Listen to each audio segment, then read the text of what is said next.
ভিডিওটি দেখার আগে সবার কাছে ছোট্ট একটি রিকোয়েস্ট করতে চাই, প্লিজ প্লিজ প্লিজ যারা ভিডিওটি দেখবেন সবাই একটা করে সাবস্ক্রাইব করে দিবেন। আপনাদের ভালোবাসা পেলে এমন ভিডিও আরো উপহার দিব। ভিডিওগুলো বানাতে অনেক কষ্ট হয়, আমি জানি। ভিডিওটি অনেক মানুষই দেখবেন, প্লিজ একটা করে সাবস্ক্রাইব করে দিবেন। সবাইকে পুরো গল্পটি দেখার জন্য অনুরোধ রইল। হ্যালো, এক্সকিউজ মি, তুমি রিয়ার ছোট ভাই না? হ্যাঁ, কিন্তু আপনাকে তো আমি চিনতে পারলাম না। ইনফ্যাক্ট আজকে নাকি আপনাকে কোনোদিন দেখেছি কিনা সেটাও তো মনে করতে পারছি না। আমাকে তুমি এর আগে কখনো দেখোনি। আমি তোমাকে দেখেছি তোমার বড় বোনের মোবাইলের ছবিতে। আমি তোমার বড় বোন প্রিয়ার বান্ধবী। আচ্ছা, তুমি আমাকে এখন এটা বলেছো রিয়া আজ ভার্সিটিতে আসেনি কেন? আসলে আপুর শরীরটা আজ ভালো নেই, তারা নাকি খুব বেশি মাথা ব্যথা করছে, তাই আমি জিজ্ঞাসা করলাম। সে বলল ভার্সিটিতে আসতে পারবে না। ও আচ্ছা, ঠিক আছে। এই নাও, এই নোটগুলো রিয়াকে দিয়ে দিও, এখানে আজকের পড়ালেখা আছে। আচ্ছা আপু, ঠিক আছে, কোনো সমস্যা নেই, আমি আপুর কাছে এগুলো পৌঁছে দিব। বাই দ্য ওয়ে, আপু একটা কথা বলার ছিল, যদি কিছু মনে না করেন। হ্যাঁ বলো না, তুমি কি বলবে? তুমি তো আমার বান্ধবীর ছোট ভাই, আমার ছোট ভাইয়ের মতোই, তাই কি বলবে বলো। না মানে আপু, আপনি দেখতে মাশাআল্লাহ অনেক সুন্দর, আপনাকে আমার খুব ভালো লেগেছে। ধন্যবাদ। আমি ছোটবেলা থেকেই সুন্দর। আমার আম্মু আমাকে বলতো ছোটবেলায় নাকি আমি আরো বেশি কিউট ছিলাম। আপনি কিন্তু এখন অনেক কিউট। আচ্ছা আপু, আপনার বাসা কোথায় জানতে পারি? সেটা তুমি আমাকে জিজ্ঞাসা না করে তোমার বোনের কাছে জিজ্ঞাসা করলেই তো পারো। তোমার বোন আমার ব্যাপারে সবকিছুই জানে। যাই হোক, এখন আমি আসি, আমার বাসায় যাওয়ার সময় হয়ে গেছে। ওদিকে ড্রাইভার আঙ্কেলও চলে এসেছে। এই বলে মেঘা সেখান থেকে চলে গেল। আর আকাশ মেঘা চলে যাওয়ার দিকে তাকিয়ে আছে। আকাশ এটা মেয়ে দেখছে নাকি আকাশের পরি সেটাই বুঝতে পারছে না। একটা মেয়ে মানুষ এতটা সুন্দর হতে পারে আকাশ জীবনে এই প্রথমবার দেখলো। সত্যি সে এত সুন্দর মেয়ে মানুষ আজকের আগে কখনোই দেখেনি। মেঘা এতটাই সুন্দরী যে আকাশ যেন প্রথম দেখায় ক্রাশ খেয়ে ফেললো। যাই হোক, এরপর আকাশ কিছুক্ষণ সেখানে দাঁড়িয়ে থাকলেও ততক্ষণে মেঘা সেখান থেকে চলে গেছে। তারপর সে ভার্সিটি থেকে বের হয়ে বাসায় চলে আসলো। বাসায় আসতেই সে তার বোনের রুমে চলে গেল। আপু, এই নোটগুলো তোর বান্ধবী আমাকে দিয়েছে। ও আচ্ছা, ঠিক আছে, আমার টেবিলের উপর রেখে দে, আমি পরে দেখে নেব। এখন আমার শরীরটা ভালো হয়নি, মাথা ব্যথা এখনো পুরোপুরি কমেনি। আচ্ছা আপু, তোর এই বান্ধবীকে তো এর আগে কখনো দেখিনি। এই মেয়েটা সত্যি অনেক সুন্দর। জানিস আপু, আমি তো মেয়েটাকে দেখে একদম ক্রাশ খেয়ে গেছি। দেখ, সব বাজে বকা বন্ধ কর। ভুলে যাস না মেয়েটা তোর চাইতে বয়সে বড়, তাই এসব ফালতু চিন্তা ভাবনা মাথা থেকে ঝেড়ে ফেল। আর কখনোই এমন চিন্তা ভাবনা করবি না। তাছাড়া তুই মেগা ফ্যামিলির ব্যাকগ্রাউন্ড সম্পর্কে কোনো কিছু জানিস না। তার সম্পর্কে কোনো কিছু না জেনে সে ব্যাপারে কোনো সিদ্ধান্ত নেওয়া একেবারে অনুচিত। জানি না আপু, কারোর ব্যাপারে এভাবে কোনো কিছু সিদ্ধান্ত নেওয়া উচিত কিনা, কিন্তু আমি সত্যি বলছি, মেয়েটাকে আমার অনেক ভালো লেগে গেছে।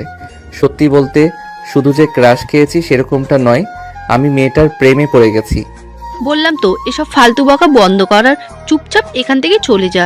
এসব ফালতু বকলে কিন্তু আমি আম্মুর কাছে তোর নামে বিচার দেব। আকাশ তখন আর কোনো কথা না বলে তার বোনের রুম থেকে নিজের রুমে চলে গেল। তারপর ফ্রেশ হয়ে খাবার খেয়ে বন্ধুদের সঙ্গে আড্ডা দিতে চলে গেল। এটা তার প্রতিদিনকার রুটিন। ভার্সিটি থেকে এসে বন্ধুদের সঙ্গে আড্ডা দিতে না গেলে তার যেন একদমই ভালোই লাগে না। বন্ধুদের সঙ্গে সারাটা বিকেল আড্ডা দিল, আর তারপর সন্ধ্যার পরে বাসায় ফিরে আসলো। বাসায় এসে আর কি পড়াশোনা। বাসায় এসে যদি পড়তে না বসে তাহলে আম্মু আর বড় বোনের বকা শুনতে হবে, তাই এর চাইতে ভালো পড়তে বসা। পড়া শেষ করে রাতের খাবার খেয়ে ঘুমিয়ে পড়ল। এরপর চলে গেল আরো বেশ কয়েকদিন। সেদিন আকাশ আর রিয়া দুজনে একসঙ্গেই ভার্সিটিতে যাচ্ছিল। ভার্সিটিতে প্রবেশ করা মাত্রই হঠাৎ করে মেঘার সঙ্গে দেখা হয়ে গেল। এই যে, hello miss, how are you? তুমি কি আমাকে কিছু বলছো নাকি? হ্যাঁ, এখানে তো তুমি ছাড়া অন্য কেউ নেই, তাই তো আমি তোমাকেই বলছি। কেমন আছো তুমি? তুমি আমার ছোট, তাই আমি তোমাকে তুমি করে বলছি, কিন্তু আমি তো তোমার সাথে বয়সে বড়। তুমি কেন আমাকে তুমি করে কথা বলছো? আপনি ডাক্তার, কেমন জানি পরপর লাগে, তাই আমি সচরাচর কাউকে খুব বেশি একটা আপনি আপনি করে কথা বলি না। আমার যাদেরকে ভালো লাগে আমি তাদের সঙ্গে তুমি তুমি করেই কথা বলে যাই। যাই হোক, আমি কিন্তু এখন আমার উত্তরটা পেলাম না। এই তো আলহামদুলিল্লাহ ভালো আছি। তোমার কি অবস্থা? তুমি কেমন আছো? ভালো নেই, ভালো থাকার চেষ্টা করি কিন্তু ভালো থাকতে পারি না। কেন, তোমার আবার কি এমন হলো যে তুমি ভালো থাকার চেষ্টা করেও ভালো থাকতে পারো না? কোনো সমস্যা হয়েছে নাকি? হ্যাঁ, একজনকে ভালোবেসে ফেলেছি, আর তাকে আমি আমার মনের কথা বলতে পারছি না। এটাই সবচাইতে বড় সমস্যা। দেখ আকাশ, এখন কিন্তু একদম বেশি বাড়াবাড়ি হয়ে যাচ্ছে। মেয়েটা তোকে আমি বলেছি তুই ওই পাগলের সঙ্গে কথা বলিস না, তাহলে এই পাগল তোর সঙ্গে সঙ্গে তোর মাথা খারাপ হয়ে যাবে। এখন চল, ক্লাসে যাওয়ার টাইম হয়ে গেছে। আরে ভাই, তুই এরকম কেন করছিস? তোর ছোট ভাই কিছু বলতে চাইছে, ওর কথাটা বলতে দে শুনি, ও কি বলে, তারপর না হয় ক্লাসে যাওয়া যাবে। আরে আমি তোকে কি বললাম তুই শুনতে পাসনি নাকি? এই ছেলের মাথায় সমস্যা আছে, এই ছেলের সঙ্গে থাকলে তোর মাথা খারাপ হয়ে যাবে। আর আমি চাই না আমার বন্ধু পাগল হয়ে রাস্তায় ঘুরে বেড়ায়, তাই তোকে বলছি তুই আমার সঙ্গে চল। আপু, তুই কিন্তু আমার সঙ্গে চিট করছিস। তুই এটা করতে পারিস না। হাজারো তুই আমার বোন, তোর উচিত আমাকে সাহায্য করা, তা না করে তুই আমার আরো অপকার করছিস। তুই যদি ভালো কিছু করতে তাহলে আমি অবশ্যই তোকে সাহায্য করতাম, কিন্তু এখানে আমি তোকে কোনোভাবেই সাহায্য করতে পারছি না। মেঘা, চল তো এখান থেকে। আকাশ মেঘাকে দেখা মাত্রই বলে রিয়া মেঘাকে নিয়ে সেখান থেকে চলে গেল। আর এদিকে আকাশ দাঁড়িয়ে দাঁড়িয়ে মেঘার চলে যাওয়া দেখছিল। সত্যি মেয়েটা বড্ড মায়াবী, একদম প্রেমে পড়ে যাওয়ার মতো চেহারা। কিন্তু আমার বোন কেন সবকিছু জেনেও না জানার ভান করলো? কেন মনের কথাটা বলতে দিল না? আজ বাসায় গিয়ে বোনের সঙ্গে কথা বলবে বলে ঠিক করে যে আকাশ। আর এই ভাবতে ভাবতে এসে ক্লাসরুমে চলে গেল। ভার্সিটি ছুটি হওয়ার পর যখন বাসায় আসলো তখন ড্রয়িং রুমে দাঁড়িয়ে আকাশ রিয়াকে উদ্দেশ্য করে বলতে লাগলো, আচ্ছা আপু, কি সমস্যা তোরা? আমাকে বল তো শুনি। তুই কেন মেঘার সাথে আমাকে কথা বলতে দিলি না? মেঘাকে টেনে হিঁচড়ে এখান থেকে নিয়ে চলে গেলি। কারণ ওই যে তোকে বললাম না, তুই মেঘাকে ভালোবাসিস, ওইটাতে আমার সমস্যা নেই, কিন্তু তুই মেঘার ফ্যামিলির ব্যাকগ্রাউন্ড সম্পর্কে কোনো কিছু জানিস না, ওখানেই আমার সমস্যা। আরে ভাই, আমি মেঘার সঙ্গে সম্পর্ক করতে চাই, ওর ফ্যামিলির সঙ্গে না। ওর ফ্যামিলি যাই হোক তাতে আমার কিছুই যায় আসে না। আমার শুধু মেঘাকে চাই। সত্যি রে ভাই, আমি মেয়েটাকে ভালোবেসে ফেলেছি। এই জন্যই তো বলছি এমন কিছু করিস না যেটা তোর জীবনে অভিশাপ হয়ে দাঁড়ায়। কারণ মেঘার ফ্যামিলির মানুষজন একদম ভালো না। মেঘার ফ্যামিলি ছেড়ে এখানে থাকে একটু শান্তিতে থাকার জন্য। ওর ফ্যামিলির মানুষজন খুব বাজে, ওর বাবার ভাই দুজনই গ্যাংস্টার। সে যাই হোক তাতে আমার কিছুই যায় আসে না। আর এটা তো তুই খুব ভালো করেই জানিস আমি কাউকে পরোয়া করি না। আমি যখন মেঘাকে ভালোবেসেছি তখন আমি মেঘাকে আমার মনের কথা বলবো, আর আমার ভালোবাসা আমি জয় করে নেব। আমার মনে হয় তোর ডানা গজিয়েছে, ডানাগুলো ছেঁটে ফেলা উচিত। শোন, তুই আমার একমাত্র ভাই, আমি জেনে শুনে তোকে কোনো বিপদের মুখে ঠেলে দিতে পারি না। কিন্তু আকাশের রিয়া কোনো কথা না শুনে সেখান থেকে নিজের রুমে চলে গেল। আর সে মনে মনে সিদ্ধান্ত নিল আগামীকাল সকালে ইউনিভার্সিটিতে গিয়ে সেই মেঘাকে প্রপোজ করবে।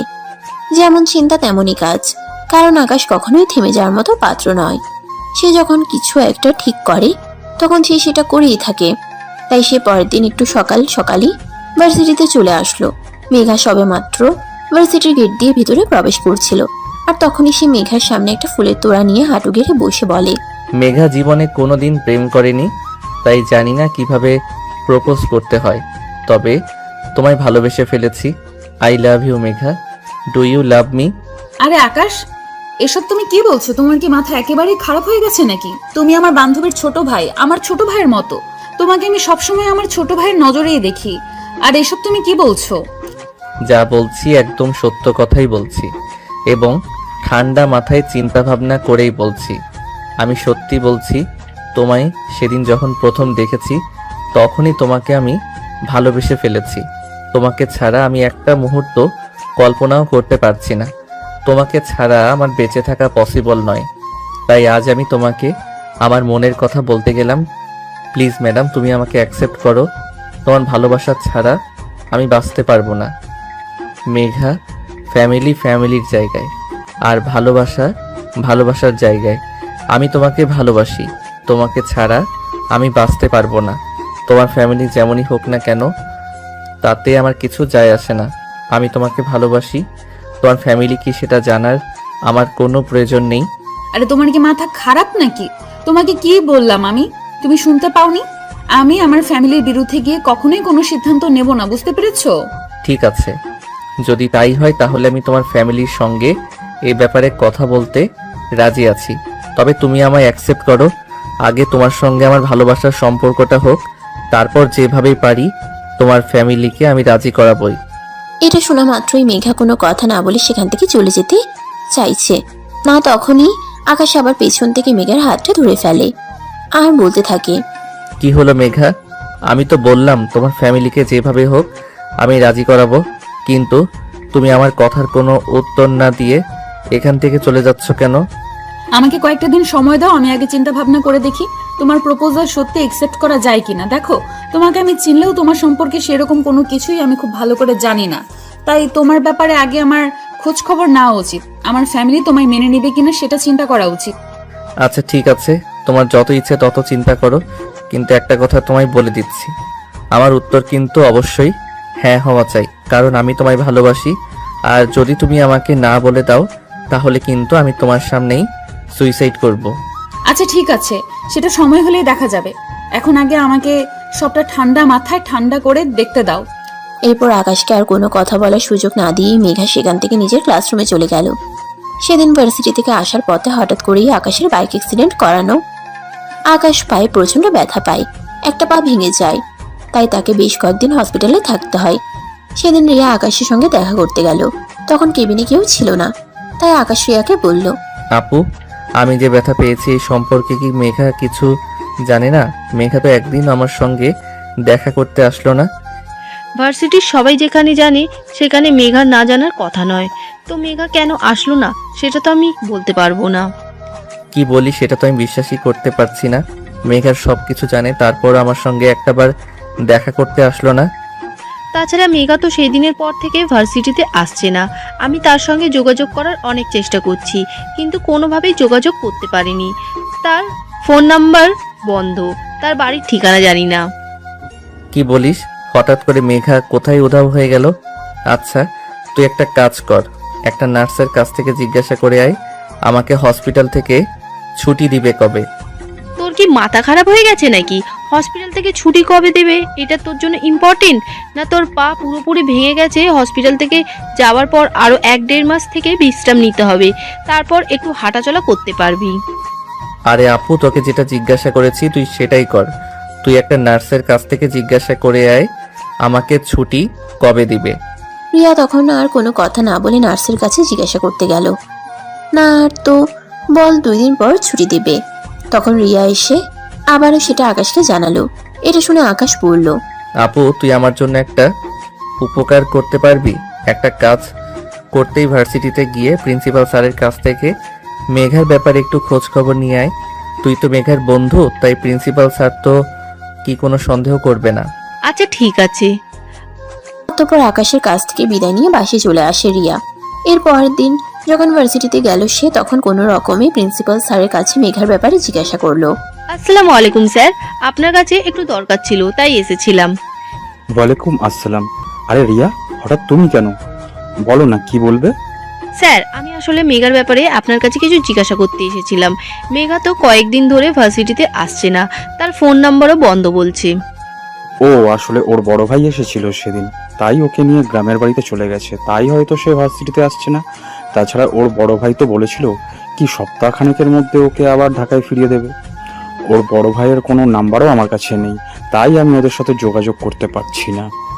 ঠিক আছে স্যার, কোনো সমস্যা নেই, কিন্তু আপনি যদি একটু মেঘার ফাইল চেক করে আমাকে বলতেন ওর বাড়ির ঠিকানাটা কোথায়, তাই আমি ওর সঙ্গে যোগাযোগ করার চেষ্টা করতাম।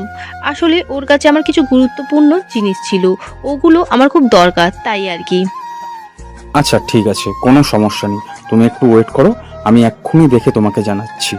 এই বলে প্রিন্সিপাল স্যার আলমারি থেকে বেশ কিছু ফাইল বের করলো আর তারপর সেগুলো ঘেটে দেখতে লাগলো।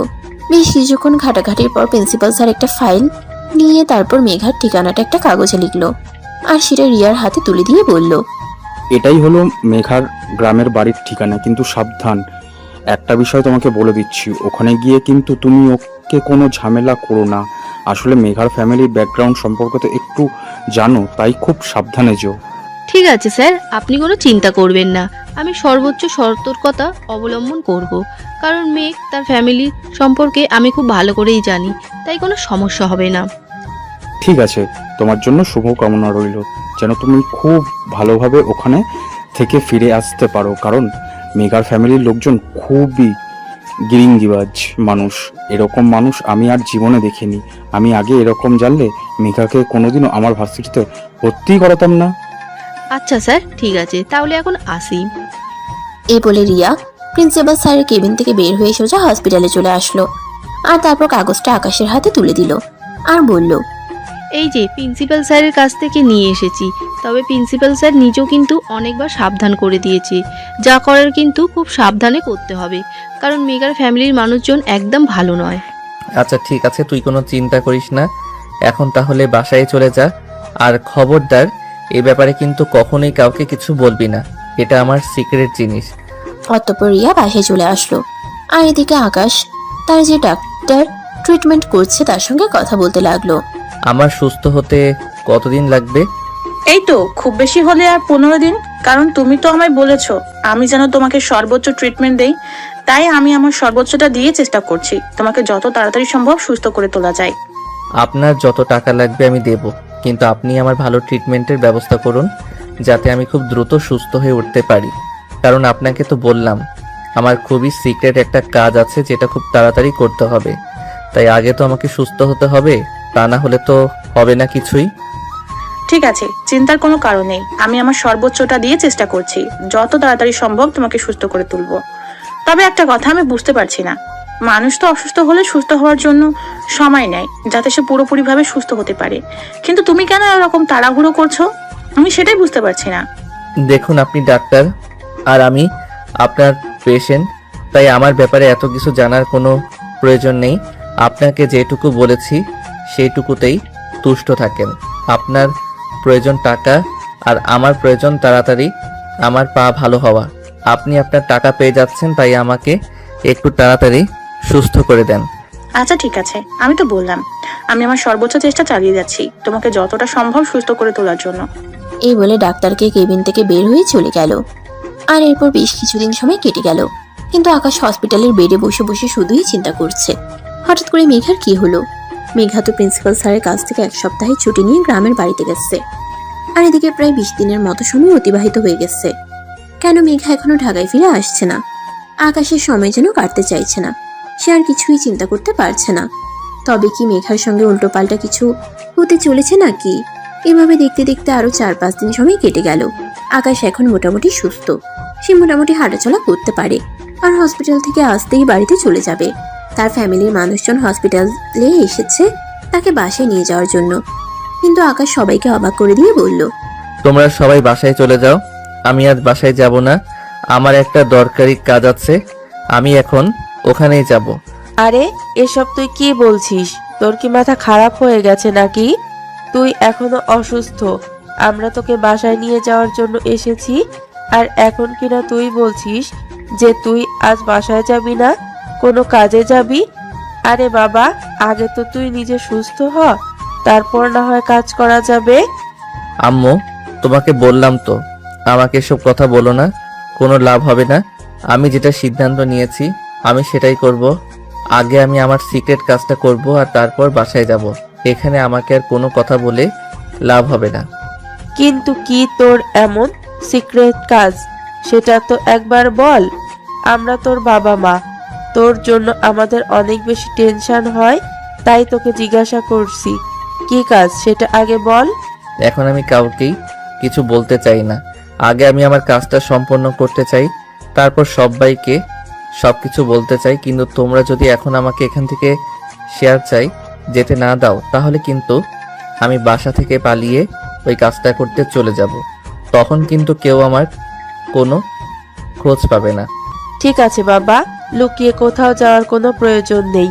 আমি তোকে অনুমতি দিয়েছি, তোর যেখানে যাওয়ার ইচ্ছা সেখানেই যা, তবে কখন ফিরে আসবে সেটা অন্তত বলে যা। আমার কাজ শেষ হলে আমি ফিরে আসব, এত চিন্তা করার কিছুই নেই। তোমরা এখন বাসায় চলে যাও। আর হ্যাঁ, একটা কথা তোমাদের বলে দিয়েছি, ভুল করাও কিন্তু তোমরা কেউ আমার নাম্বারে ফোন করবে না। আমি যতক্ষণ ফোন না করব ততক্ষণ। এই বলে আকাশ হসপিটাল থেকে বের হয়ে রওনা দিল মেঘার বাড়ির উদ্দেশ্যে। সে যখন হসপিটাল থেকে বের হয় তখন সকাল 7টা বাজে, আর এখন বিকেল 3টা বাজে। ততক্ষণ এসে মেঘার বাড়ির ঠিকানা অনুযায়ী পৌঁছে গেছে। সামনেই দেখতে পেল বিশাল এক অট্টালিকা। সে মনে মনে ভাবলো এটাই হয়তো মেঘাদের বাড়ি, তাই পাশ দিয়ে হেঁটে যাওয়া ছোট্ট একটা মেয়েকে জিজ্ঞাসা করলো, এই মেয়ে, তোমার নাম কি? তুমি কি এখানেই থাকো নাকি? আমার নাম নদী, পরিচয়ের সামনেই আমার বাড়ি। কিন্তু আপনি কে? আপনাকে তো চিনলাম না। তাছাড়া আপনাদেরকে তো আগে কখনো এখানে দেখিনি। তুমি আমাকে আগে দেখনি মানে আমার বাড়ি এখানে নয়। আচ্ছা, তোমাকে একটা কথা জিজ্ঞাসা করার ছিল, তুমি কি আমাকে ছোট একটা সাহায্য করতে পারবে? করতে পারবো কিনা জানি না, তবে চেষ্টা করব। বলুন, আমি আপনাকে কি সাহায্য করতে পারি? দেখো, আমি শহর থেকে এসেছি, তুমি আমাকে শুধু ছোট্ট একটা ইনফরমেশন দিবে, কিন্তু এই কথা কাউকে বলতে পারবে না। ঠিক আছে, বলবো না, তবে তার জন্য আমাকে চকলেট খাওয়ার জন্য টাকা দিতে হবে। আপনি আমাকে 50 টাকা দিবেন, তাহলে আমি আপনাকে বলে দেব। আচ্ছা ঠিক আছে, এই নাও, এখানে 100 টাকা আছে, এটা দিয়ে তুমি তোমার মন মতো চকলেট কিনে নিও। তবে তুমি শুধু আমাকে ছোট্ট করে একটা কথা বলো, এটা কি মেঘাদের বাড়ি? মানে যে ঢাকা ইউনিভার্সিটিতে পড়াশোনা করে। মানে আপনি মেঘাপুর কথা বলছেন? হ্যাঁ, তুমি একদম ঠিক বলেছো। এটা কি ওদের বাড়ি নাকি, সেটাই আমি তোমার কাছে জানতে চেয়েছি। হ্যাঁ, এটা তো মেঘাপুদেরই বাড়ি, কিন্তু সেটা জেনে আপনার কি লাভ? লাভ মিস্ত্রি হিসাব করে তোমার তো কোনো লাভ নেই। তোমার কাছে শুধু আমি ঠিকানাটা জানতে চেয়েছিলাম, আর তার জন্য তো আমি তোমাকে টাকা দিয়েছি। তাহলে এখন তুমি তোমার মুখটা বন্ধ করে এখান থেকে চুপচাপ চলে যাও। ঠিক আছে, আমি যখন আমার কাজের জন্য পারিশ্রমিক পেয়ে গেছি, তাহলে আর কথা বলে লাভ কি? আমি যাই তাহলে। এই বলে নদী সেখান থেকে চলে গেল, আর আকাশ সেখানে দাঁড়িয়ে অপেক্ষা করতে লাগলো। এদিকে মেঘা তখন ব্যালকনিতে বসে বই পড়ছিল। তখনই হঠাৎ তার চোখ পড়লো বাড়ির সামনে একটা ছেলে পায়চারি করছে। মেঘা ছেলেটাকে সেটা দেখার জন্য উঠে দাঁড়ালো, আর তখনই সে আকাশকে দেখতে পেল। তার মাথায় যেন আকাশ ভেঙে পড়লো। সে ভাবতেই পারছে না আকাশ তার বাড়ির ঠিকানা কোথায় পেল। তখনই হঠাৎ তাদের দুজনে চোখাচোখি হয়ে গেল, আর তখনই আকাশ বলতে লাগলো, মেঘা, তুমি হঠাৎ করে এখানে চলে এসেছো কেন? তুমি তো জানতে আমার অ্যাক্সিডেন্ট হয়েছিল। একটাবার তুমি আমার সঙ্গে হসপিটালে দেখা করতে গেলে না, আর চলে এসেছো সব ভালো কথা, অন্তত একটা ফোন তো করতে পারতে। আস্তে কথা বল, বাড়ির মানুষ শুনতে পাবে, আর বাড়ির মানুষ শুনতে পেলে বিশাল একটা ঝামেলা হয়ে যাবে। তুমি ওখানেই দাঁড়াও, আমি আসছি তোমার সঙ্গে কথা বলতে। এই বলে মেঘা চুপি চুপি বাড়ি থেকে বের হয়ে বাড়ির সামনে চলে আসলো। আর তখনই আকাশ মেঘাকে বলতে লাগলো, কি সমস্যা তোমার? কি হয়েছিল তোমার? তুমি কাউকে কোনো কিছু না বলেই চুপচাপ এখানে চলে এসেছিলে কেন? তুমি তো আমার বোনকে অন্তত বলে আসতে পারতে যে তুমি বাড়িতে আসছো, বা একটা ফোন অন্তত করতে পারতে। সেটার কোনো অপশন আমার হাতে ছিল না, কারণ বাড়িতে আমাকে কখনোই মোবাইল ব্যবহার করতে দেওয়া হয় না। আর শহরে থাকলে আমি যে ফোনটা ব্যবহার করি, ওটা বাড়িতে আসলে আমার ভাইয়ের কাছে থাকে। তাই এখন বলো, তুমি আমার বাড়ির ঠিকানা কোথায় পেয়েছো? বাড়ির ঠিকানা আমি প্রিন্সিপাল স্যারের কাছ থেকে জোগাড় করেছি। মেঘা, তুমি এভাবে আমাকে না বলে চলে আসবে, তোমার কি একটু কষ্ট লাগেনি নাকি? কষ্ট লাগলেও কিছু করার নেই, কারণ আমি পরিস্থিতির শিকার। আরেকটা কথা তোমাকে বলার আছে, সেটা হলো আমার ফ্যামিলির মানুষ আমাকে এখানে নিয়ে এসেছে আমার বিয়ের সম্বন্ধ করার জন্য। আমার বিয়ে ঠিক হয়ে গেছে, তাই প্লিজ আমি তোমাকে রিকোয়েস্ট করে বলছি, তুমি আমাকে ভুলে যাও আর এখান থেকে চলে যাও।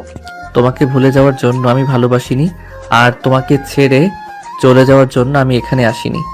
আমি এখানে এসেছি তোমাকে নিয়ে যাওয়ার জন্য। আমি তোমায় ভালোবাসি, তোমাকে ছাড়া আমি বেঁচে থাকতে পারবো না, সেটা তো আমি তোমাকে বলেই দিয়েছি। তাহলে এখন তুমি আমাকে এসব কথা কেন বলছো? শুধুমাত্র এই কারণেই তোমাকে এসব কথা বলছি যে আমি আমার ফ্যামিলির বিরুদ্ধে গিয়ে কখনোই কিছু করতে পারবো না, সেটা তো তোমাকে বলেই দিয়েছি। তাছাড়া এখন যখন আমার ফ্যামিলির মানুষ আমার বিয়ের সম্বন্ধ ঠিক করেছে, এখন আর কোনোভাবে এখান থেকে বেরিয়ে যাওয়া আমার পক্ষে সম্ভব নয়, কারণ আমি আমার বাবা আর ভাইদের প্রচন্ড ভয় পাই। তোমার বাবা ভাইকে তুমি ভয় পেতে পারো, কিন্তু আমি তো ভয় পাই না। আমি তোমার বাবা ভাইয়ের সম্মুখীন হব, আর তাদের সঙ্গে কথা বলবো। তারপর তাদেরকে রাজি করিয়েই আমি তোমাকে আমার বাড়িতে নিয়ে যাব।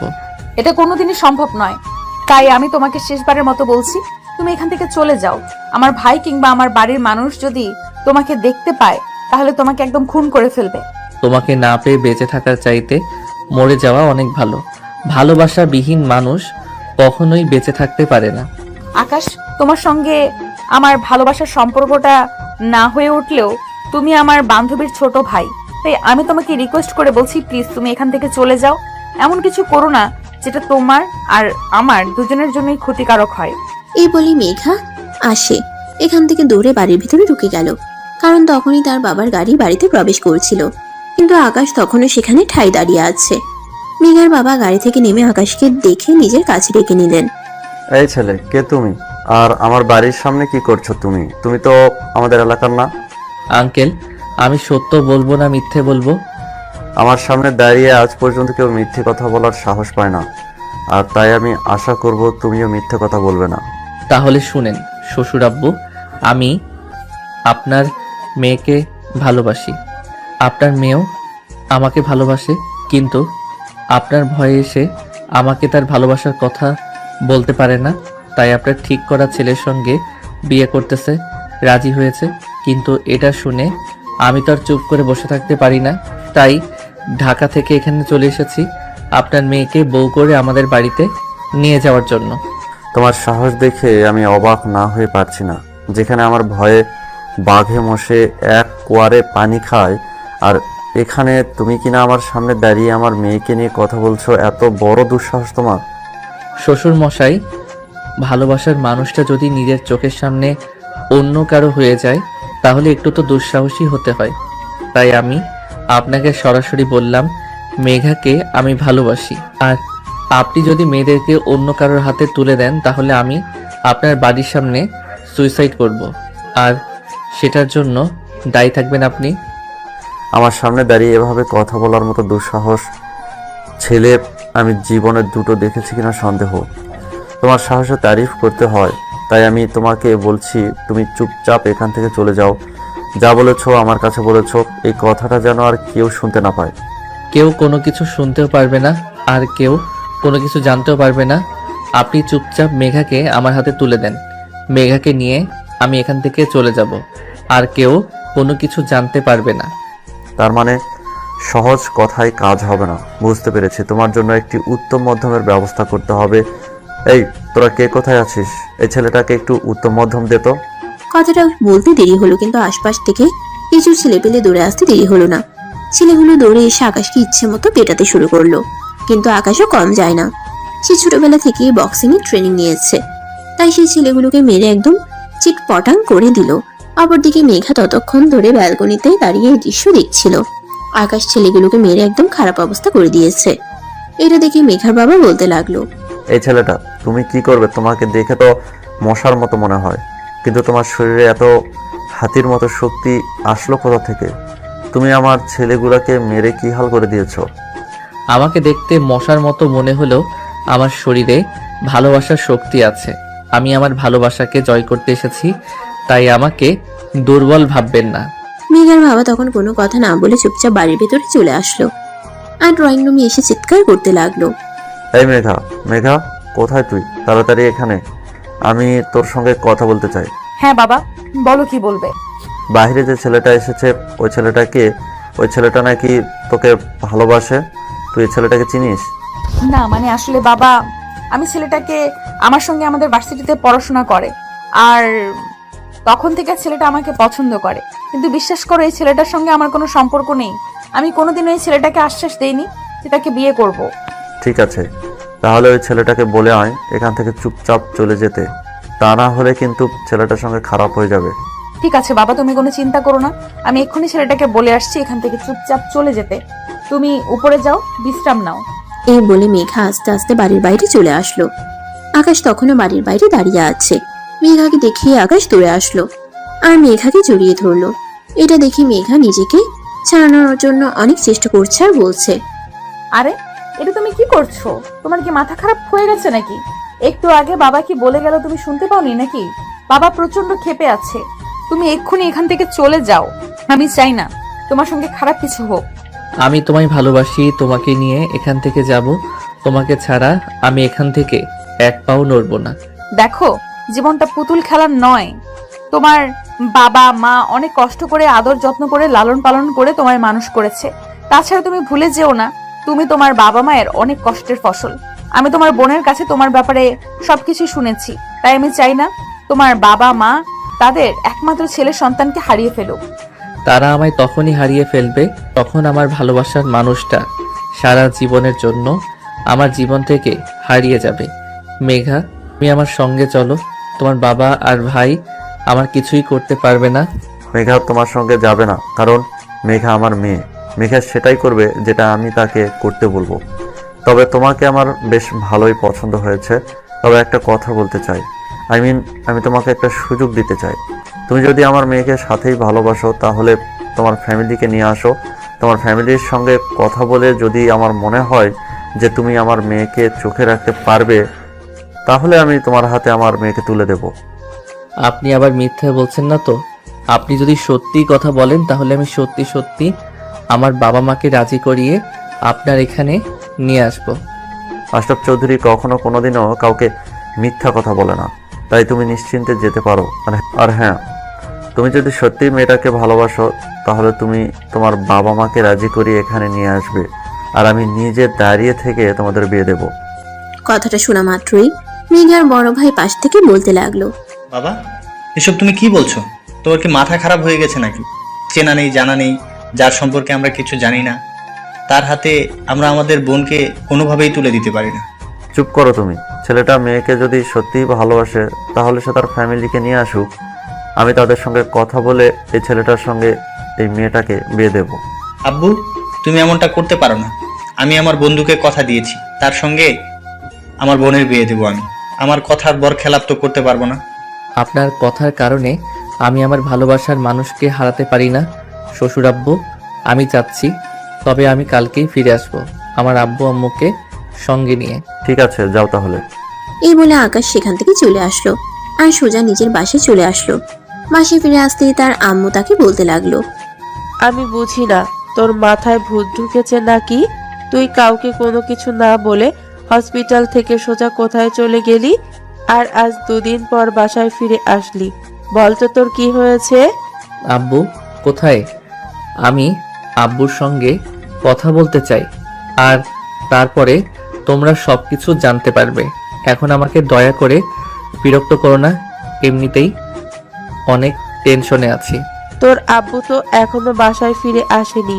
তোর আব্বুর নাকি আজ অফিসের একটা জরুরি মিটিং আছে, ওটা শেষ করে ফিরে আসতে রাত 10টার মতো বেজে যাবে। কিন্তু কি হয়েছে তুই আমাকে বল, আমি শুনি। আমি যদি তোকে কোনো সাহায্য করতে পারি তাহলে অবশ্যই করব। তুমি আমাকে কোনো সাহায্য করতে পারবে না। আমাকে আব্বুর সঙ্গে কথা বলতে হবে। আব্বু যদি রাজি হয় তাহলে তুমিও রাজি হবে। এই বলে আকাশ সোজা নিজের রুমে চলে গেল আর অপেক্ষা করতে লাগলো কখন তার আব্বু বাড়িতে আসবে। রাত 10টা বাজতে না বাজতেই তার আব্বু বাসায় চলে আসলো আর তার আব্বুর কণ্ঠস্বর শুনে সে সোজা দৌড়ে তার আব্বুর রুমে চলে আসলো। তাকে এরকম হন্তদন্ত হয়ে ছুটে আসতে দেখে তার আব্বু বলল, আরে আকাশ, কি হয়েছে তোর? তুই এভাবে হন্তদন্ত হয়ে ছুটে এসেছিস কেন? আর তোকে এরকম চিন্তিত দেখাচ্ছে কেন? আব্বু, আমি যে তোমার একমাত্র ছেলে, তাই তোমার কাছে একটা রিকোয়েস্ট করতে চাই। তুমি কি আমার রিকোয়েস্ট রাখবে? অবশ্যই, কেন নয়। তুই আমার একমাত্র ছেলে, তোকে আমি আমার জীবনের চাইতে অনেক বেশি ভালোবাসি। তুই আমার কাছে কোনো কিছু চাইলে আমি অবশ্যই সেটা তোকে এনে দিব। বল তুই কি চাস আমার কাছে? আব্বু, আমি একটা মেয়েকে ভালোবাসি, আর মেয়েটা আপুর ক্লাসমেট। আরে কি বলছিস তুই এসব? তোর কি মাথা খারাপ হয়ে গিয়েছে নাকি? তুই তোর চাইতে বয়সে বড় একটা মেয়েকে কি করে ভালোবাসতে পারিস? দেখো আব্বু, ভালোবাসা কখনো জাতকাল পাত্র ভেদে হয় না। আমি মেয়েটাকে ভালোবাসি, এটাই সবচাইতে বড় কথা। তাছাড়া আমি হসপিটাল থেকে সোজা ওই মেয়েটার বাড়িতে গিয়েছিলাম, আর তার বাবা বলেছে আমি যদি মেয়েটাকে সত্যি ভালোবাসি তাহলে আমার ফ্যামিলির মানুষকে রাজি করিয়ে ওদের বাড়িতে নিয়ে যেতে। তাই আমি তোমাদের সঙ্গে কথা বলতে এসেছি। এখন তোমরা যদি সত্যি আমাকে ভালোবাসো তাহলে আমার ভালোবাসাকে মেনে নাও, আর ওই মেয়েটাকে আমার করে পেতে সহযোগিতা করো। ঠিক আছে, আমার কাছে আমার মান সম্মানের জন্য কিছুর চাইতে সবচেয়ে উপরে হলো আমার ছেলে, আর আমার ছেলের জন্য আমি সবকিছু করতে পারি। তুই যখন মেয়েটাকে ভালোবাসিস তাহলে আমরা অবশ্যই তাকে এই ব্যাপারে সহযোগিতা করব। থ্যাংক ইউ আপু, থ্যাংক ইউ সো মাচ। আমি জানতাম তুমি আমার ভালোবাসাকে মেনে নেবে, তাই আমি তাদেরকে বলে এসেছি আমি আমার বাবাকে নিয়ে তারপরেই যাব। ঠিক আছে, তাহলে তুই এখন তো রুমে গিয়ে বিশ্রাম কর। আগামীকাল সকাল হলেই না হয় আমরা ওখানের উদ্দেশ্যে রওনা দিব। আকাশ তখন খুশির মনে নিজের রুমে চলে আসলো আর বিছানায় শুয়ে ঘুমিয়ে পড়লো। অপেক্ষা করতে লাগলো কখন রাত পোহাবে আর কখন সকাল হবে, কখন সে তার ভালোবাসার মানুষটিকে নিজের করে পাওয়ার পথে রওনা দেবে। সকাল হতে না হতেই ঘুম থেকে উঠে সে তার বাবাকে ঘুম থেকে ডেকে তুললো আর তারপর দুজনে মিলে ফ্রেশ হয়ে নাস্তা করে বাসা থেকে বেরিয়ে পড়লো। দুপুরে 1টার দিকে তারা মেঘাদের বাড়িতে এসে পৌঁছে গেল। নায়িকার বাবা তখন ড্রয়িং রুমে বসে টিভি দেখছিলেন, আর তখনই আকাশ তার বাবাকে নিয়ে বাড়ির ভিতরে প্রবেশ করলো। মেঘার বাবা তাদেরকে দেখে উঠে সালাম প্রদর্শন করলো আর কুশলাদি বিনিময় করে বসতে বলল। আসসালামু আলাইকুম ভাই সাহেব, কেমন আছেন? ওয়ালাইকুম আসসালাম। এই তো আপনাদের দোয়ে আল্লাহর রহমতে ভালোই আছি। আপনাদের কি অবস্থা? আপনারা কেমন আছেন? এই তো আলহামদুলিল্লাহ ভালোই আছি। যাই হোক, আসতে আপনাদের কোনো অসুবিধা হয়নি তো? না, কোনো অসুবিধা হয়নি, সবকিছু একদম ঠিকঠাক আছে। যাই হোক, কথা না বাড়িয়ে চলুন মূলক কথায় আসা যাক। দেখুন, টাকা পয়সা অর্থ সম্পদ কোনো কিছুর আমাদের কমতি নেই, তবে আমি আমার ছেলেকে খুব বেশি ভালোবাসি। আমার ছেলেটা আমার কাছে কোনো কিছুর আবদার করে, তাকে আমি কখনোই সেটা না দিয়ে থাকতে পারি না। আমার ছেলেটা বলল সে আপনার মেয়েকে ভালোবাসে, আর আমি যদি আপনার সঙ্গে কথা বলতে আসি তাহলে নাকি আপনি আপনার মেয়েকে আমার ছেলের সঙ্গে বিয়ে দিবেন। তাই আমি এক মুহূর্ত দেরি না করে চলে আসলাম। হ্যাঁ, আপনি একদম ঠিকই শুনেছেন। আমি এই কথাটাই আপনার ছেলেকে বলেছি, কারণ চেনা নেই জানা নেই একটা ছেলের হাতে আমি আমার মেয়েকে তুলে দিতে পারি না। আমার মেয়ের ভবিষ্যৎ বলে কথা। মেঘা আমার একমাত্র মেয়ে। মেঘার মা মারা যাওয়ার পর মেয়েটাকে আমি অনেক কষ্ট করে আদর যত্ন করে লালন পালন করে মানুষ করেছি। তাছাড়া আমি এলাকার সবচাইতে ধনী ব্যক্তি, তাই আমার শত্রুপক্ষ অনেক বেশি। আমার মেয়েটার নিরাপত্তার জন্য আমি ঢাকায় রেখে পড়াশোনা করার মাঝে মাঝে কয়েকদিনের জন্য এখানে নিয়ে আসি। এভাবেই কথা চলছিল তাদের মধ্যে। আর তখনই সেখানে মেঘার বড় ভাই এসে উপস্থিত হয় আর তাদের কথাবার্তা শুনে বলতে থাকে।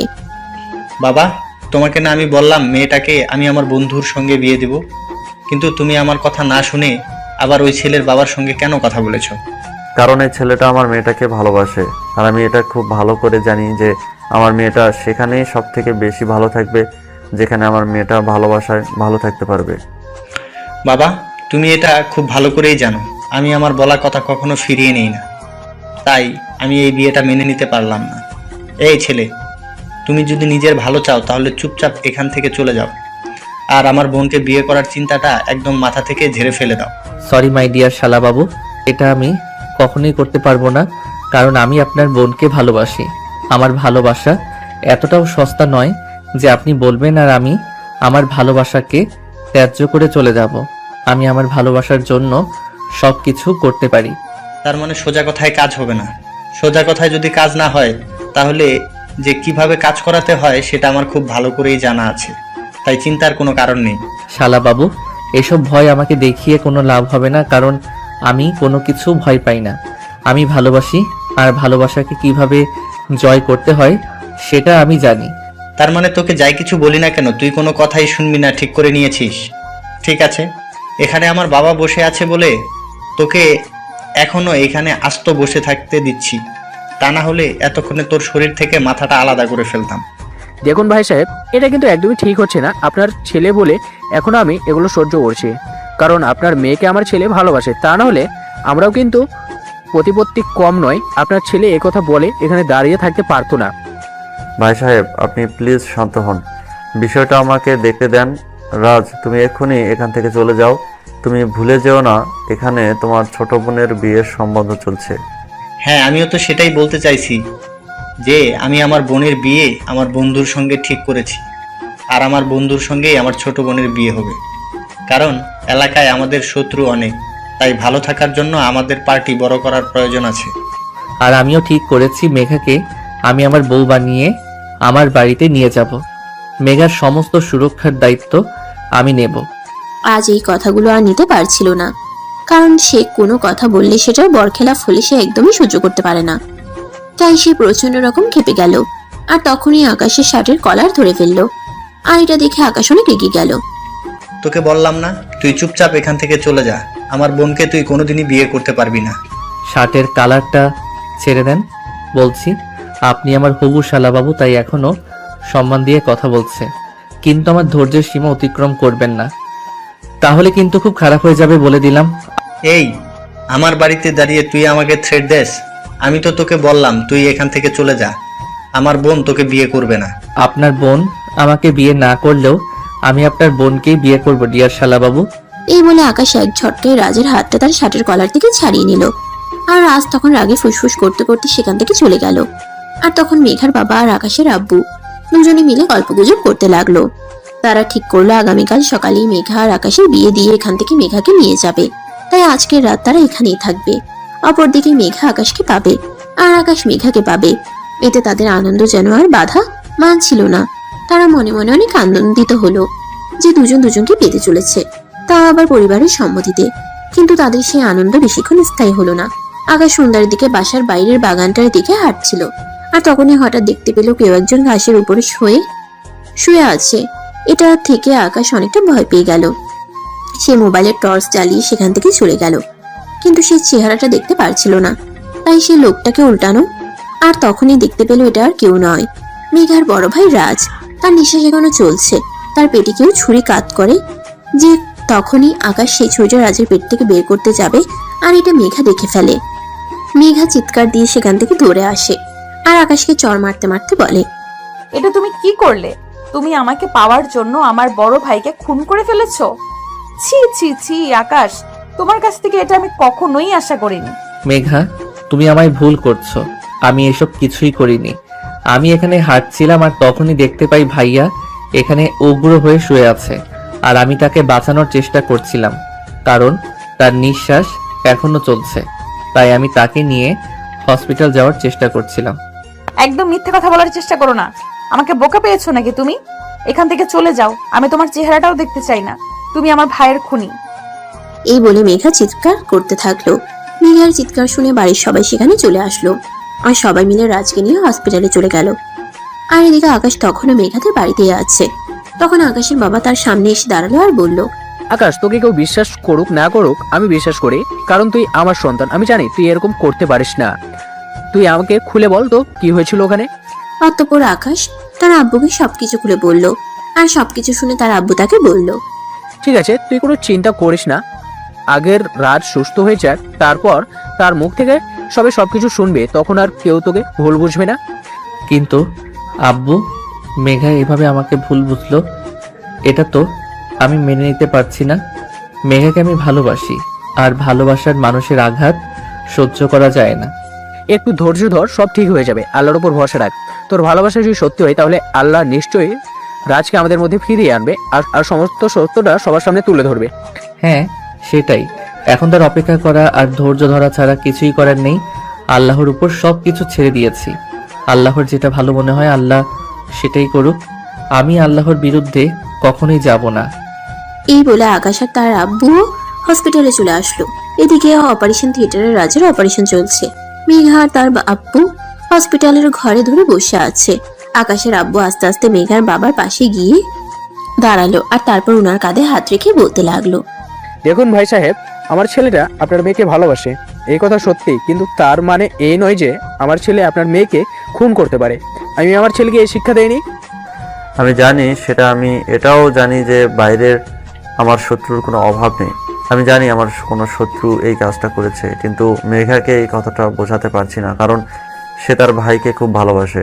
আল্লাহর কাছে দোয়া করুন আমার ছেলেটা ভালোই আপনাদের কাছে ফিরে আসুক। তারপর মেঘা নিজের ভাইয়ের মুখ থেকে সবকিছু শুনলেই বিশ্বাস করতে পারবে। হ্যাঁ, এখন থেকে তো আল্লাহর কাছে দোয়া করা ছাড়া আর কোনো কিছুই করার নেই। আল্লাহ পাক যেটা ভালো মনে করেন সেটাই করবেন। এতক্ষণ এই কথাগুলো মেঘা পাশ থেকে শুনছিল, কিন্তু তখন আর সেই কথাগুলো সহ্য করতে পারলো না, তাই চিৎকার করে বলে উঠল, আপনারা এখন এই মুহূর্তে এখান থেকে চলে যান। আমি আপনাদের আর এক মুহূর্ত এখানে সহ্য করতে পারছি না। আপনার ছেলে আমার ভাইয়ের খুনি। আপনার ছেলে আমাকে পাবে না বলে আমার ভাইকে খুন করার চেষ্টা করছিল। মেঘা, তুমি তোমার মাথাটা ঠান্ডা করো। তোমার ভাই সুস্থ হোক, তারপর থেকেই সবকিছু জেনে নিও। আমার ছেলে তোমাকে ভালোবাসে, কিন্তু কখনোই তোমার ভাইয়ের খুনি হতে পারে না।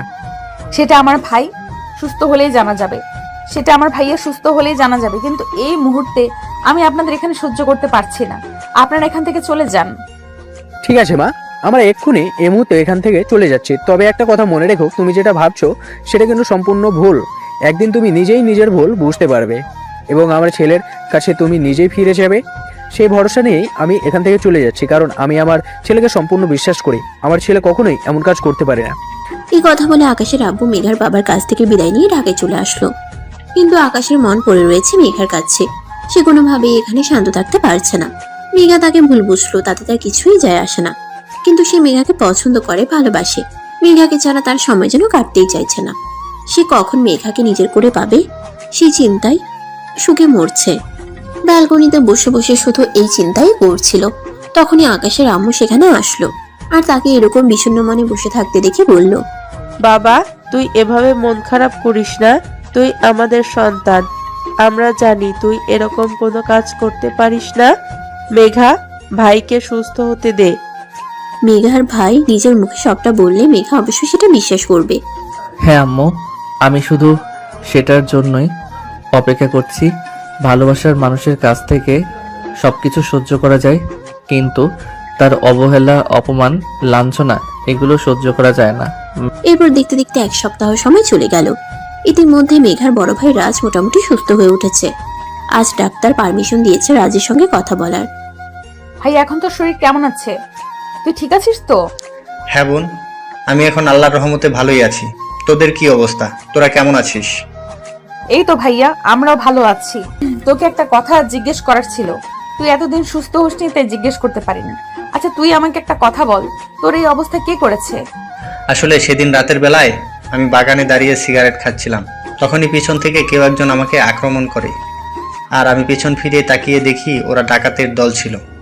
ওরা আমার কাছ থেকে আমার বাড়ির দলিল আর ব্যাংকের সমস্ত ডকুমেন্ট চাইছিল, কিন্তু আমি সেগুলো তাদের দিতে অসম্মতি জানাই, আর তখনই তারা আমাকে ছুরিঘাত করে। ভাইয়া তুমি ভুল কিছু বলছিস না তো? তুই ঠিকঠাক ভেবে বল, ওটা কি আকাশ ছিল? না, ওটা আকাশ কেন থাকতে যাবে? তাছাড়া আকাশ কেন এই কাজ করতে যাবে? আকাশ তো তোকে ভালোবাসে আর তোকে নিজের করে পেতে চায়। আকাশ তো তখন ওখানে ছিল না। কিন্তু আমার তো মনে হচ্ছে এই সব কিছুর পেছনে আকাশের হাত রয়েছে। তুই তো আমাকে আকাশের সঙ্গে বিয়ে দিতে না করেছিস। আমার তো মনে হয় তাই আকাশ এরকম করেছে। আরে না, একদমই নয়। আকাশ সেরকম করতেই পারে না। আকাশ যথেষ্ট ভদ্র আর ভালো একটা ছেলে। আমি ওই লোকগুলোকে চিনি, ওরা আমাদের এলাকারই। আমি ওদেরকে আইডেন্টিফাই করতে পারবো। তাহলে কি আমি শুধু শুধু আকাশকে ভুল বুঝলাম? আকাশ তো অনেকবার বলছিল সে এরকম কিছুই করেনি, কিন্তু আমি তো তার কোনো কথাই বিশ্বাস করলাম না। সে আমাকে ভালোবেসে বিয়ে করতে চায়, আর তুই তার সঙ্গে আমাকে বিয়ে দিতে চাস না। তাই তো আমি ভেবেছি সে হয়তো এর জন্যই তোকে মেরে ফেলার চেষ্টা করেছে। আরে না, একদমই নয়। আকাশ অনেক ভালো ছেলে, সে সত্যি তোকে অনেক ভালোবাসে। আকাশকে তুই অযথাই ভুল বুঝলি। তুই এক্ষুনি আকাশকে ফোন কর আর ওকে সরি বল। কিন্তু ভাইয়া, আমি ওকে অনেক কথা শুনিয়ে দিয়েছি। এইভাবে সরি বললে হবে না। আমার মনে হয় ওর সঙ্গে সরাসরি দেখা করে তারপরে ওর সঙ্গে কথা বলা উচিত। তা না হলে ও অভিমান করেই বসে থাকবে। ঠিক আছে, তুই তাহলে এক কাজ কর। আমি এখন মোটামুটি সুস্থ, আমাকে নিয়ে তোর কোনো চিন্তা করতে হবে না। তুই এক্ষুনি আকাশের বাড়ির উদ্দেশ্যে রওনা দে, আর সেখানে গিয়ে সরাসরি তার সঙ্গে কথা বল। কিন্তু ভাইয়া, এইভাবে আমি একটা মেয়ে হয়ে তার বাড়িতে চলে যাওয়াটা কি ঠিক হবে? মানে লোকে কি বলবে? ভালোবাসা হারিয়ে গেলে কেউ ভালোবাসা এনে দেবে না। তাই লোকের কথায় কান না দিয়ে তোর নিজের জন্য যেটা ভালো হয় তুই সেটা কর। আমি তোকে বলছি, তুই আকাশের সঙ্গে দেখা কর, তাকে সরি বল। আকাশ অনেক ভালো ছেলে, কাঁচা আছে, তোকে অনেক ভালোবাসবে। তুই সরি বললে ছোট হয়ে যাবি না, কিন্তু তুই সরি বললেই সে তোর জীবনে আবার ফিরে আসবে। সত্যি আকাশ থেকে অনেক ভালোবাসে আর অনেক ভালো রাখবে। ঠিক আছে ভাইয়া, তুই নিজের খেয়াল রাখিস। আমি তাহলে আসছি। তাই সবার আগে মেঘা তার ভাইয়ের সঙ্গে কথা বলতে গেল। এই বলে মেঘা তখনই হসপিটাল থেকে বের হয়ে ঢাকার উদ্দেশ্যে রওনা দিল। আর সেখানে এসে পৌঁছাতে পৌঁছাতে রাত 9টার মতো বেজে গেল। সে আকাশের বাড়ির সামনে দাঁড়িয়ে আছে, আর তখনই কলিং বেল চাপ দিল। কলিং বেল চাপ দেওয়ার কিছুক্ষণ পরই রিয়া এসে দরজা খুলে দিল। রিয়া তখন মেঘাকে দেখতে পেয়ে বলল, আরে দোস্ত, কি ব্যাপার হঠাৎ তুই? তাছাড়া এত রাতে আমার বাড়িতে কেন? সব কথা পরে হবে। তুই আগে আমাকে এইটা বল যে আকাশ কোথায়? আমি আকাশের সঙ্গে এক্ষুনি একবার কথা বলতে চাই। তার সঙ্গে কথা বলাটা আমার জন্য খুবই জরুরি। কেন, কি হয়েছে সেটা তো আগে আমাকে বল, আমি শুনি। তারপর নয় তোকে আকাশের সঙ্গে কথা বলার ব্যবস্থা করিয়ে দেবো। আসলে তুই তো শুনেছিস আমার ভাইকে কেউ একজন হত্যা করার চেষ্টা করেছে।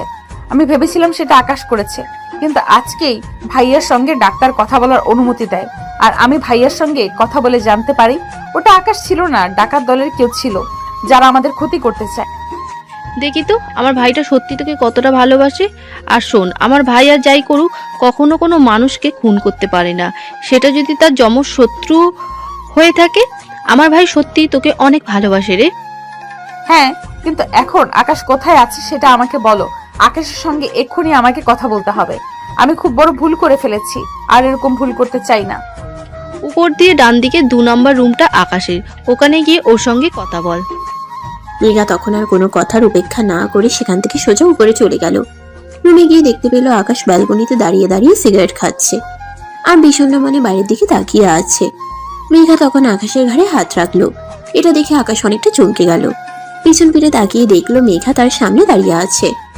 সে মেঘাকে দেখেই বলল, মেঘা, তুমি এখানে?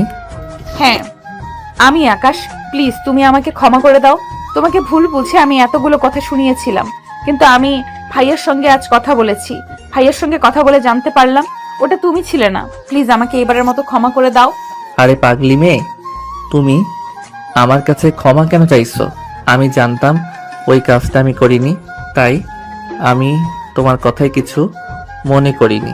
তাছাড়া আমি এটাও জানতাম যে তুমি তোমার ভাইয়ার সঙ্গে কথা বলে বুঝতে পারবে ওখানে আমার কোনো দোষ ছিল না। হ্যাঁ আমি ভাইয়ের সঙ্গে কথা বলে জানতে পেরেছি ওগুলো আমাদের শত্রুপক্ষ ছিল। প্লিজ তুমি আমাকে এই শেষবারের মতো ক্ষমা করে দাও। আমি আর কখনোই তোমাকে ভুল বুঝবো না। তাই নাকি? ঠিক আছে, আমি তোমাকে একটা শর্তেই ক্ষমা করতে পারি, যদি আজই তুমি আমায় বিয়ে করো। বিয়ে যখন তোমাকেই করতে হবে তখন তো সময়ের অপেক্ষা করে লাভ নেই। তুমি যখন বলবে তখনই আমি তোমাকে বিয়ে করতে রাজি আছি, কারণ আমি বুঝে গেছি তুমি সত্যিই আমাকে ভালোবাসো। আকাশ, তুমি কোনোদিনও আমায় ছেড়ে যাবে না তো? তোমায় ছেড়ে যাওয়ার আগে যেন এই জীবন চলে যায়। ম্যাডাম, আমি তোমায় ভালোবাসি, তোমায় ছেড়ে যাওয়ার তো কোনো প্রশ্নই আসে না। আমি সারা জীবন তোমার ভালোবাসায় বেঁচে থাকতে চাই। তখন মেঘা আকাশকে জড়িয়ে ধরে আর কান্না করতে থাকে। এটা দেখে আকাশ বলে, এই পাগলি মেয়ে, তুমি এভাবে কান্না করছো কেন? ভালোবাসার মানুষকে পেতে চলেছো, এটা তো অনেক খুশির খবর। এখন কান্না করো না প্লিজ। তুমি আমাকে কতটা ভালোবাসো আর আমি তোমাকে ভুল বুঝেছিলাম। প্লিজ আমাকে শেষবারের মতো ক্ষমা করে দাও। আমি কখনোই এরকম করব না। আচ্ছা বাবা, ঠিক আছে, এইবার তুমি একটু হাসো। তোমাকে এভাবে কান্না করতে দেখলে আমার একদম ভালো লাগে না। তোমাকে হাসি মুখে দেখে আমি ভালোবেসেছিলাম, এখন যদি তুমি কান্না করো তাহলে কি আমার একটু ভালো লাগবে? প্লিজ একটু হাসো। এই যে আমি হাসলাম, এবার তো হলো। হ্যাঁ, সব সময় এরকম হাসি খুশি থাকবে। এখন নিচে চলো, আব্বু আম্মুকে গিয়ে বলি বিয়ের ব্যবস্থা করতে। যাবো তো অবশ্যই, তার আগে আমার একটু আদর করা ভালোবাসা দাও, তারপর যাব। তুমি যদি আমায় এখন আদর না করো তাহলে যাব না। এবার তো হলো, এখন চলো বাকি আদর ভালোবাসা সব বাসর রাতেই সুদে আসলে পুষিয়ে দেব। এখন চলো আগে বিয়ের ব্যবস্থাটা তো করি। অতঃপর আকাশ মেঘাকে নিয়ে নিচে চলে আসলো। তারপর সোজা তার আব্বুর রুমে চলে গেল আর তার আব্বুকে সবকিছু খুলে বলল। সবকিছু শুনে তার আব্বু বলল, ঠিক আছে, তোমরা যখন দুজনকে বিয়ে করতে রাজি আছো তখন তো আর আমাদের কোনো সমস্যা নেই। তবে মেঘা, তোমার আব্বু তো এই বিয়েতে রাজি ছিল, তাই আমি তোমার আব্বুর সঙ্গে একটু কথা বলি আর তারপরে তোমাদের জানাচ্ছি। ঠিক আছে আব্বু, আপনি তাই করুন, কারণ আমিও তো আমার বাবার একমাত্র মেয়ে। আমার বাবারও তো ইচ্ছে অনিচ্ছা বলে একটা ব্যাপার আছে। অতঃপর আকাশের আব্বু মেঘার বাবাকে ফোন দেয় আর মেঘার বাবা তখন বলে, ঠিক আছে ভাই সাহেব, তাহলে আপনি সবকিছুর আয়োজন করুন। আমি আজ সন্ধ্যার মধ্যে ঢাকায় পৌঁছে যাব। আমরা দুজন দাঁড়িয়ে থেকে আমাদের ছেলে মেয়েদের বিয়ে দেখাবো। এটা তো আমার কতদিনের স্বপ্ন ছিল, কিন্তু একটাই আশা রয়ে গেল, ইচ্ছে মিল মহা ধুমধামের সঙ্গে আমার মেয়েটাকে বিয়ে দেব। কিন্তু অ্যাক্সিডেন্টলি সেটা তো আর সম্ভব হচ্ছে না। তবে চিন্তার কোনো কারণ নেই, আমরা পরবর্তীতে আবার বড় করে অনুষ্ঠান করব। হ্যাঁ সেটাই, আপনি যখন তাড়াতাড়ি করে ঢাকায় চলে আসুন আর এদিকে আমি সবকিছুর বন্দোবস্ত করে।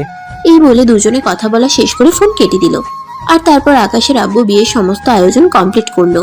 আর দেখতে দেখতে সন্ধ্যার মধ্যেই কাজী সাহেব আর মেঘার বাবা চলে আসলো। তারপরেই তাদের বিয়ের কাজ সুসম্পন্ন হয়ে গেল।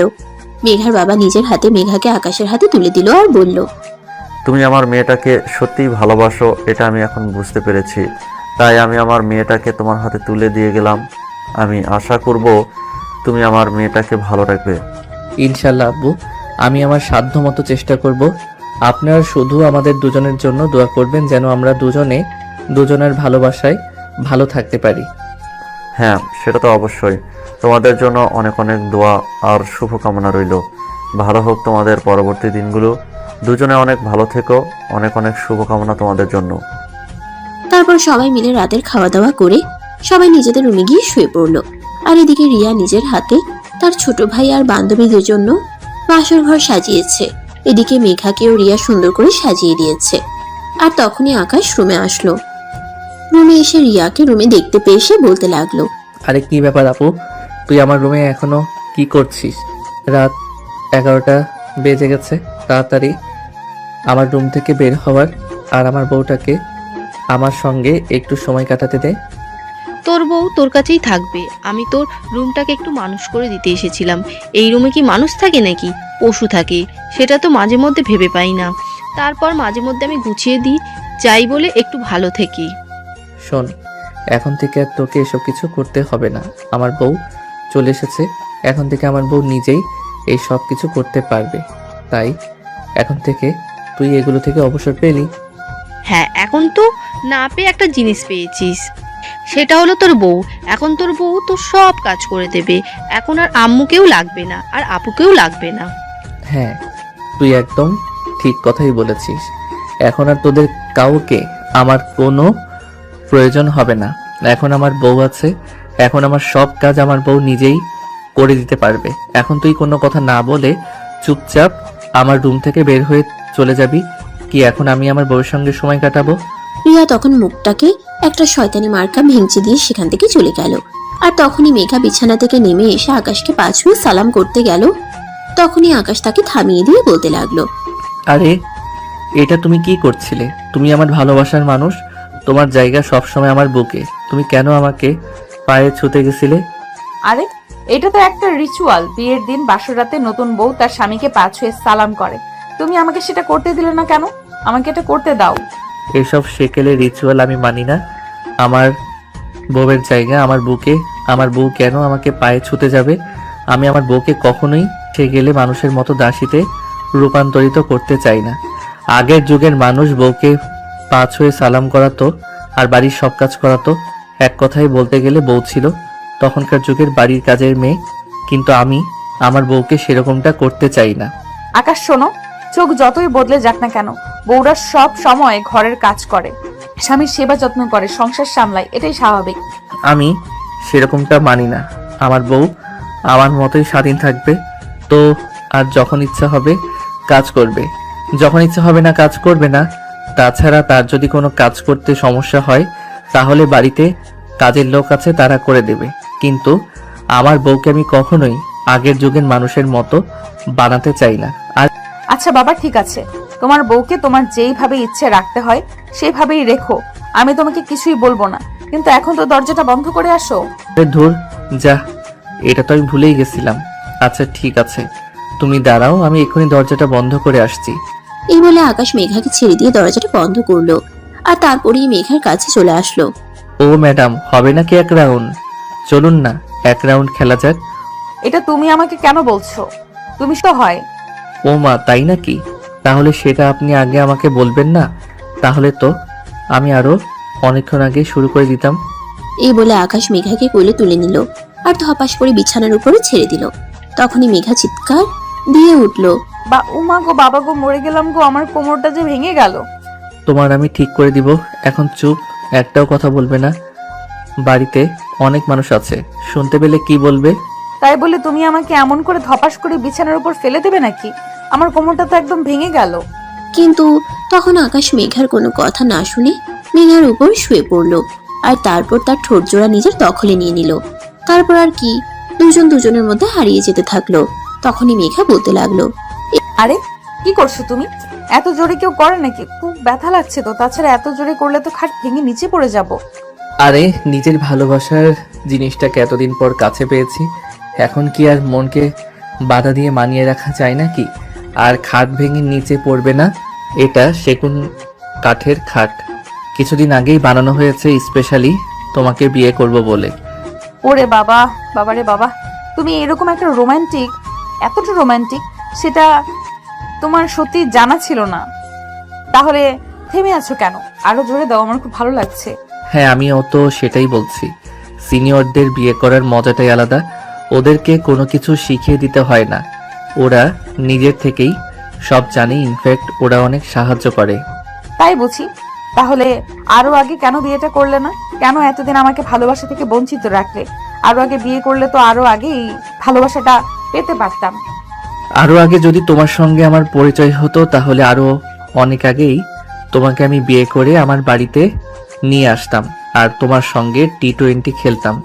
জানো, তোমাকে যেদিন আমি প্রথম দেখেছিলাম সেদিনই আমার ইচ্ছে হয়েছিল যেভাবেই হোক একটু পটিয়ে নিয়ে বিয়ে করতে না পারলেও অন্তত এক রাউন্ড খেলতে। মানসিকতা এইরকম তুমি আমাকে করতে, বিয়ে না করে আমার সঙ্গে রিলেশন করতে? ছি ছি। আরে ভাই